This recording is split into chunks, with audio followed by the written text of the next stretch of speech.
Nobody tells you how strange loneliness really is.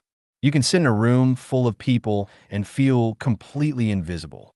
And on another day, you can walk alone for hours, hear nothing but your own footsteps, and feel perfectly at peace. So being alone cannot be the whole problem. There's a difference between being alone and feeling alone. And your brain understands that difference better than you might think. Because loneliness is ancient. Thousands of years ago, being separated from other people was not simply uncomfortable. It was dangerous. Imagine yourself outside the safety of a small tribe. There are no hospitals, no supermarkets, no police, no locked doors. Food must be found. Injuries must be survived. Children must be protected. Predators must be watched. Alone, you're vulnerable. Together, you have a chance. For most of human history, other people were not merely companions. They were survival. The group provided food, protection, knowledge, warmth, status, and potential partners. So evolution had a reason to make belonging feel important and rejection painful. This may explain something strange about modern humans. Why can one unanswered message bother you for hours? Why can someone looking at you strangely make you replay the interaction later? Why can walking into a room where you know nobody suddenly make you conscious of how you stand, speak, and move?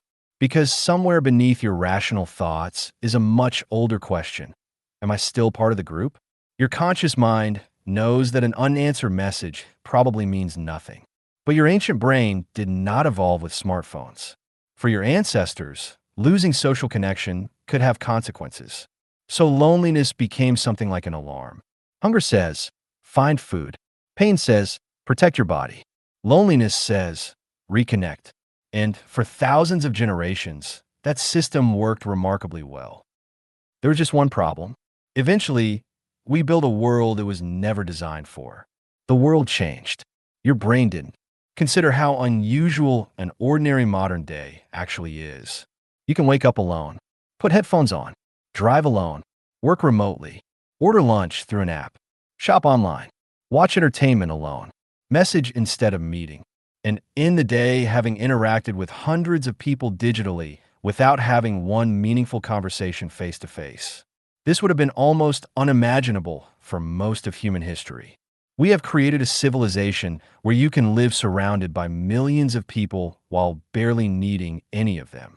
And that distinction matters, because needing people once forced humans together. You needed help. Someone else needed you. Repeated interaction created familiarity. Familiarity created trust. Trust created connection. Modern life removed many of those dependencies. That gave us extraordinary freedom, but it also made relationships increasingly optional. You can call your friend tomorrow, visit your family next week, join that group next month, go to that dinner another time. Tonight, staying home is easier, and nothing terrible happens. That is why isolation rarely feels like a dramatic decision. It accumulates quietly. One canceled plan, one friendship you assume will maintain itself, one weekend spent inside, one message you meant to send, until one day your social world has become smaller without you ever deciding to make it smaller. But here is where loneliness becomes truly strange. If loneliness is your brain telling you to reconnect, lonely people should automatically seek other people. Yet sometimes the opposite happens. The lonelier you feel, the more sensitive you can become to rejection. You start noticing signs that perhaps nobody wants you there. A short reply feels cold. An invitation that never came feels intentional. Two people whispering nearby somehow feels personal. You want someone to contact you, while simultaneously convincing yourself that contacting them would be annoying. You want to be invited, but might decline when the invitation finally comes. You want connection, but connection requires vulnerability. So you withdraw, and withdrawal creates more loneliness, which makes social situations feel even more uncertain, which makes you withdraw again. The alarm meant to bring you back toward people begins helping you hide from them. And then we introduced something unprecedented into this already strange situation. A device that can simulate social life. Open your phone, and people immediately appear. Faces, messages, opinions, stories, arguments, Relationships. Thousands of tiny signals telling your brain you are surrounded by humans. But seeing people is not the same as being known by them. Knowing what someone ate today is not intimacy. Watching someone's vacation is not friendship. Receiving a like is not belonging. Digital connection can absolutely support real relationships. The problem begins when the appearance of connection replaces the effort required to create it. Because real connection is inefficient. It takes time. It contains awkward silences. You have to listen to stories you have heard before. You have to show up when you would rather stay home. You have to risk saying something honest. You have to risk being misunderstood.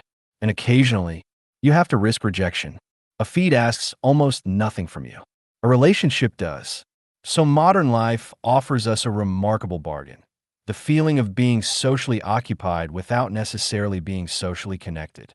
Perhaps that is why you can receive messages all day and still wonder why nobody really knows you. But there is an important mistake we could make here. If loneliness hurts, then the solution must be avoiding solitude.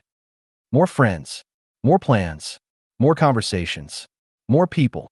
But that cannot be right. Because some of the least lonely moments of your life may happen when nobody else is there.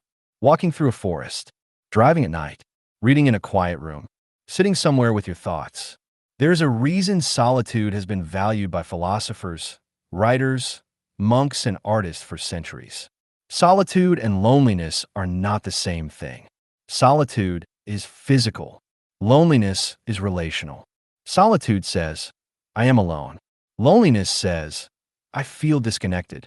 And those are completely different experiences. You can be alone without feeling lonely.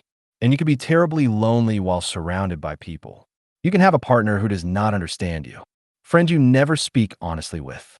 Co-workers you see every day. Hundreds of contacts. Thousands of followers.